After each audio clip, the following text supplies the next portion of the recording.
King Elric: The Last Stand. King Elric stood atop the crumbling walls of his kingdom, his eyes filled with a grim determination.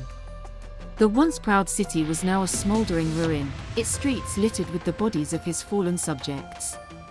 The monstrous creatures summoned by the Dark Lord Morgulus from the abyss had ravaged his land, leaving nothing but destruction in their wake.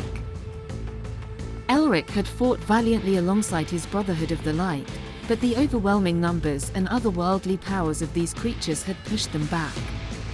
The king had witnessed firsthand the terrifying abilities of these beings, their claws capable of rending steel, their eyes capable of blinding their opponents.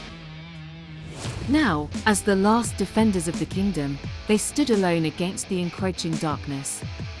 A horde of towering demons, their eyes glowing with an infernal light, charged towards the walls. Elric drew his sword, its blade shimmering with a holy radiance. With a battle cry that echoed through the ruins, he led his men in a desperate charge against the invaders.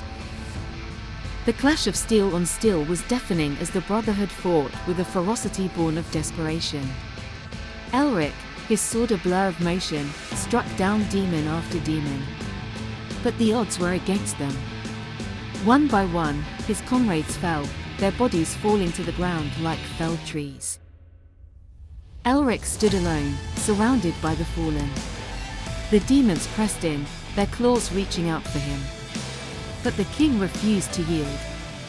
With a final surge of strength, he raised his sword high above his head and let out a roar that seemed to shake the very foundations of the kingdom. Then, a blinding light erupted from the sky, and a wave of pure energy washed over the battlefield. The demons were swept away, their bodies dissolving into dust. The darkness that had shrouded the kingdom was lifted, revealing a sky filled with stars. Elric stood amidst the ruins, his breath heavy. The battle was over, but the cost had been terrible. His kingdom was gone, his people were dead. But he had survived, and with that survival came a renewed determination. He would rebuild his kingdom, and he would defeat the Dark Lord Morgulus, no matter the cost.